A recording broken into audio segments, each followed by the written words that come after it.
Hello बच्चों, स्वागत है आपका हमारे YouTube channel UP board Hindi 2022 में। दूसरा अध्याय जो है ममता का पढ़ाने जा रहे हैं, जो कि जयशंकर प्रसाद द्वारा लिखा गया है।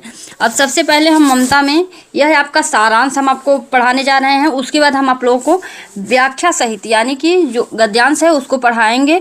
उसमें से आपको कुछ प्रश्न देंगे जो आपको करने होते हैं। उससे प्रश्न, उसमें से 5 प्रश्न दिए जाते हैं, जिनमें से 2 प्रश्न करने होते हैं।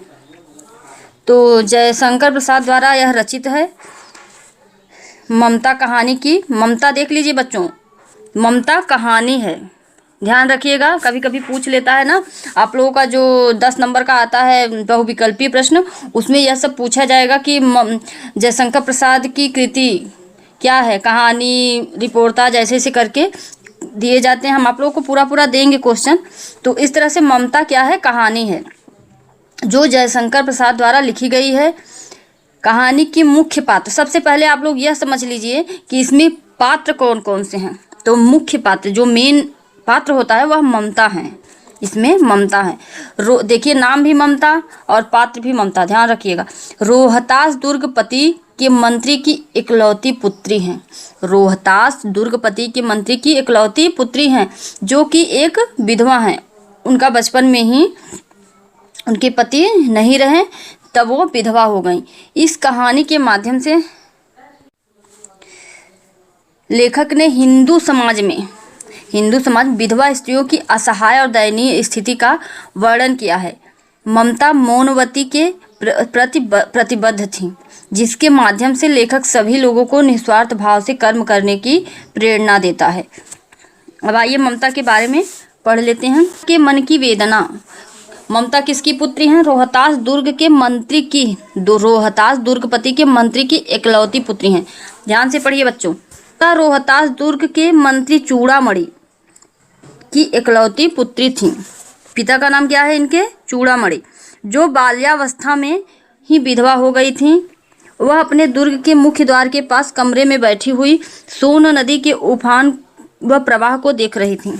वह हर पल व्याकुल रहती थी, मानो उसके हृदय के भीतर भी विचारों की आंधी चल रही हो तथा उसकी आंखों से निरंतर आंसू बहते रहते थे। पिता के मंत्री होने के कारण ममता को धन दौलत की कोई कमी नहीं थी, किंतु बाल विधवा होने के कारण उसको मानसिक सुख की प्राप्ति नहीं हुई। उसके मन में तरह तरह के विचार उमड़ रहे थे। इसी बीच उसके पिता चूड़ामणि ने उसके कमरे में प्रवेश किया, किंतु ममता अपने पिता के आगमन को न जान सकी। उसके पिता उसके इसलिए चिंतित होते हुए वापस लौट गए। इसमें क्या है देखिए, यह सारांश है, यानी पाठों का सार, सभी पाठ का सार दिया गया है इसमें। आप लोग इसको पढ़ के कहानी का पूरा पूरा सार समझ लेंगे। उसके बाद हम आप लोगों को जो व्याख्या बताएंगे यानी कि गद्यांश पढ़ाएंगे, तो आप लोगों को अच्छे से समझ में आने लगेगा। तो ममता में क्या है, यह रोहतास दुर्ग के मंत्री चूड़ामणि की इकलौती पुत्री हैं, जो बाल्यावस्था में ही विधवा हो गई हैं। वह अपने दुर्ग के मुख्य द्वार के पास कमरे में बैठी हुई हैं, सोन नदी के उफान के प्रवाह को देख रही हैं।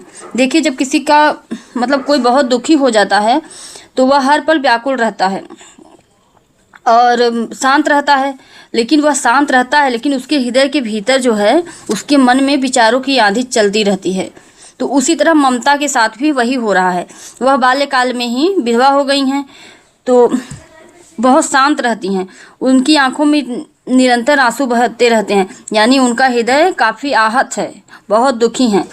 पिता के मंत्री होने के कारण ममता को, उनके पिता मंत्री थे दुर्ग के, इसलिए उनको धन दौलत की कोई कमी नहीं थी। लेकिन देखिए, उनको मानसिक सुख की प्राप्ति नहीं हुई। वह बाल्यकाल में विधवा हो गई, जिससे उन्हें मानसिक सुख नहीं मिल पाया। उसके मन में तरह तरह के विचार उमड़ रहे थे। इसी बीच वह बैठी हुई थी कमरे में। इसी बीच उनके पिता ने उनके कमरे में प्रवेश किया, किंतु ममता अपने पिता के आगमन को यानी कि उनके आने की आहट को न जान सकी। उसके पिता उनके लिए बहुत चिंतित रहते थे और वह वापस लौट गए। ममता इतनी खोई हुई थी, अपने मन की वेदना को लेकर इतनी दुखी थी, इतनी खोई हुई थी कि वह अपने पिता के आगमन को ही न जान सकी। उसके बाद दूसरी हेडिंग क्या है, कि चूड़ामणि का लालची स्वभाव। क्या लिखा है, एक पहर पश्चात चूड़ामणि ममता के पास दोबारा आए। उनके पीछे 10 सैनिक थे जो थालों में सोना लिए हुए खड़े थे। कई लोगों के पैरों की आवाज़ सुनकर ममता का ध्यान भंग हुआ और उसने पलट कर देखा। मंत्री के कहने पर वे लोग थाल वहीं रखकर चले गए।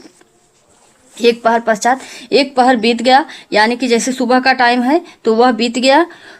उसके बाद चूड़ामणि ममता के पास दोबारा आए, यानी ममता के कमरे में दोबारा आए। उनके पीछे 10 सैनिक भी उनके पीछे थाल में सोना लिए खड़े हुए थे।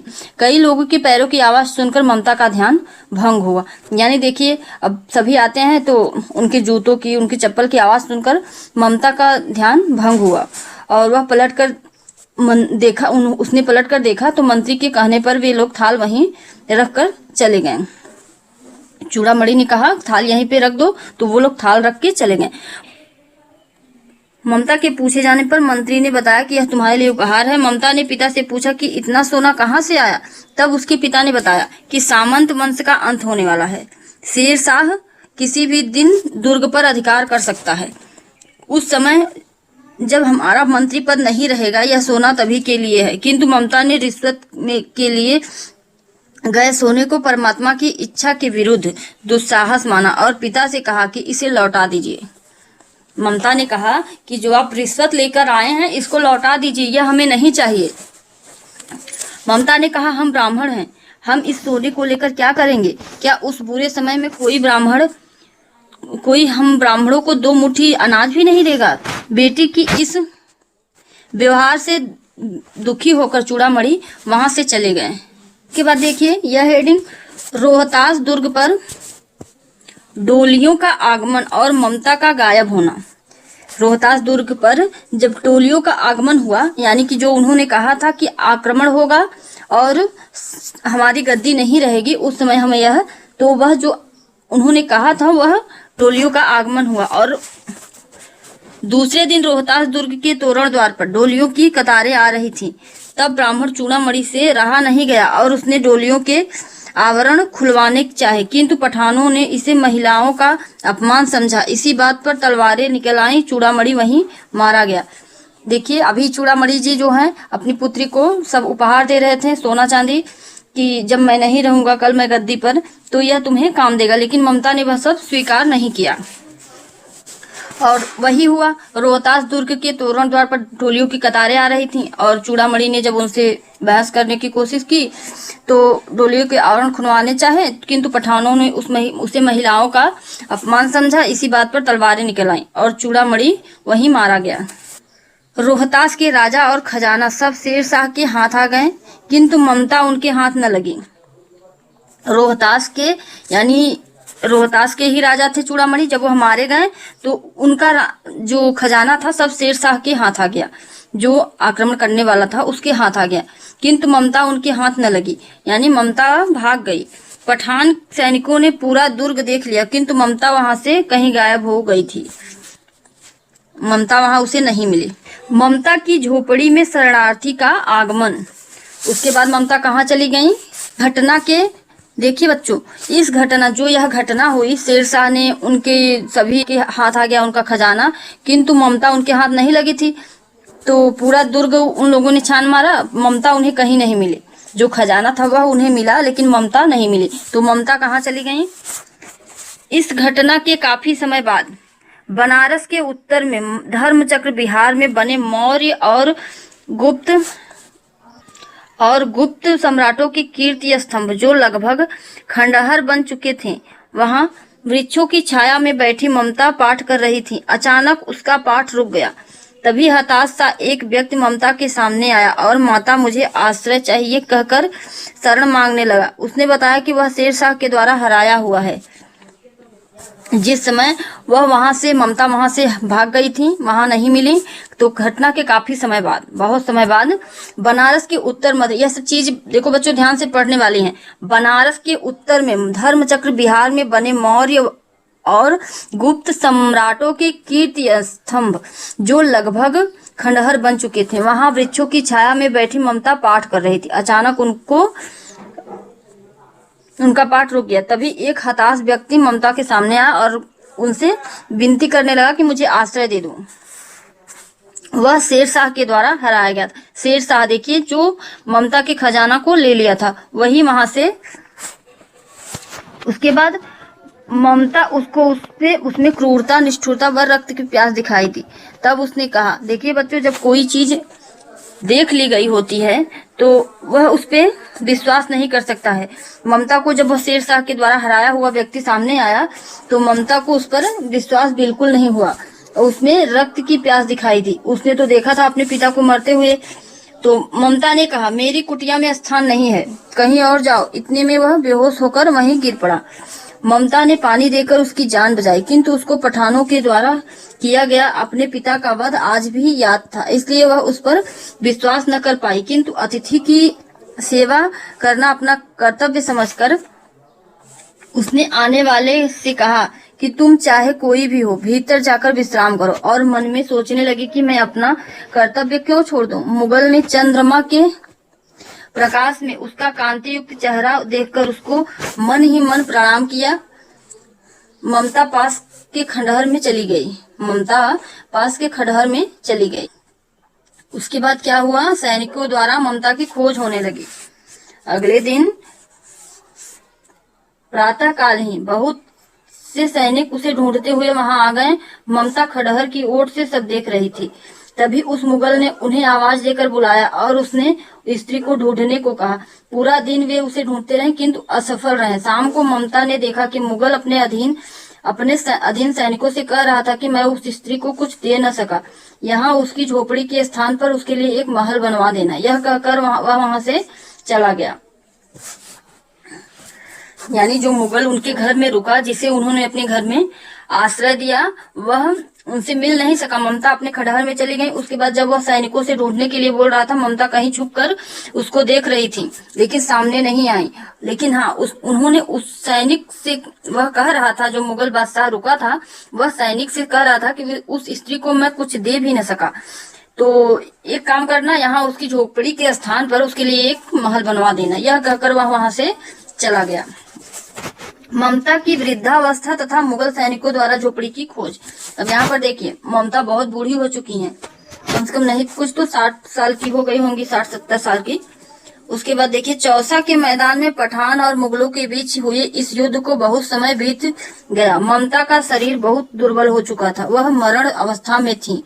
उसकी सेवा के लिए 2-3 स्त्रियां उसके पास बैठी हुई थी, क्योंकि उसने भी जीवन भर दूसरों की सेवा की थी। उसी समय एक अश्वारोही वहां आया और नक्शा देखकर वह स्थान, जो महल बनाने के लिए वह मुगल बादशाह का कर गया था, तो चौसा के मैदान में पठान और मुगलों के बीच हुए इस युद्ध को बहुत समय बीत गया। ममता का शरीर बहुत दुर्बल हो चुका था, वह मरण शैया पर थी। उसकी सेवा के लिए 2-3 स्त्रियां बैठी हुई थी, क्योंकि ममता ने जीवन भर दूसरों की सेवा की थी, इसलिए उनकी सेवा के लिए भी 2-3 स्त्रियां आई हुई थी। उसी समय एक अश्वारोही आया, यानी घोड़े पर सवार आदमी आया और नक्शा देखकर वह स्थान ढूंढने लगा और कहने लगा कि किससे पूछूं कि शहंशाह हुमायूं ने किस छप्पर के नीचे विश्राम किया था। बात 47 वर्ष पुरानी थी। तब ममता ने उसे बुलाकर, जब ममता ने यह सुना कि वह कह रहा था किससे पूछूं कि शहंशाह हुमायूं ने कौन से स्थान पर विश्राम किया था, बात तो 47 वर्ष पुरानी है। तो जब ममता ने सुना यह बात, तो उसने उसे बुलाकर कहा, मुगल ने यहाँ रात बिताई थी। मैं जीवन भर अपनी झोपड़ी टूटने से डरती रही। अब मैं मृत्यु की गोद में जा रही हूँ। अब तुम यहाँ जो चाहे सो बनवाओ। मैं तो चिर विश्राम को जा रही हूँ। चिर विश्राम यानी अंतिम यात्रा, मतलब मरने जा रही हूँ। यह कहते हुए ममता चिर निद्रा में सो गई। यह कहते हुए ममता मृत्यु को प्राप्त हो गई। उसके बाद अकबर के द्वारा बनवाया गया अष्टकोण मंदिर, जहां ममता ने उस बादशाह को, अकबर कौन है, हुमायूं के पुत्र हैं, अकबर हुमायूं के पुत्र हैं। उसके बाद वहां एक सुंदर अष्टकोण मंदिर बनवाया गया और उस पर लिखवाया गया, सातों देश के राजा हुमायूं ने एक दिन यहाँ विश्राम किया था। क्या लिखवाया गया यहाँ पर? उसके बाद अकबर के द्वारा वहां पर एक अष्टकोण मंदिर बनवाया गया और वहां पर लिखवाया गया कि सातों देश के राजा, हुमायूं सातों देश के राजा थे, ने एक दिन यहाँ विश्राम किया था। उसके पुत्र ने उनकी याद में यह गगनचुंबी मंदिर बनवाया, किंतु खेद की बात यह थी कि ममता का उसमें कहीं भी कोई नाम नहीं है। देखिए वहां पर ममता ने उसे आश्रय दिया, सब कुछ दिया, लेकिन जब अष्टकोण मंदिर बना तो वहां पर ममता का कोई नाम नहीं था। चलिए आप लोगों को यह समझ में आ गया होगा सारांश। उसके बाद हम आप लोगों को गद्यांश का भी पूरा पढ़ा देंगे, क्वेश्चन आपको बता देंगे कि किस तरह से क्वेश्चन आएगा और कितने क्वेश्चन आपको करने हैं। अगर आपको समझ में आया हो तो वीडियो को लाइक कर दीजिएगा, और इस तरह के आपको वीडियो अगर चाहिए, यानी कि सिलेबस, आपको हिंदी का पूरा सिलेबस चाहिए, तो आप लोग हमारे चैनल को सब्सक्राइब कर सकते हैं। धन्यवाद बच्चों।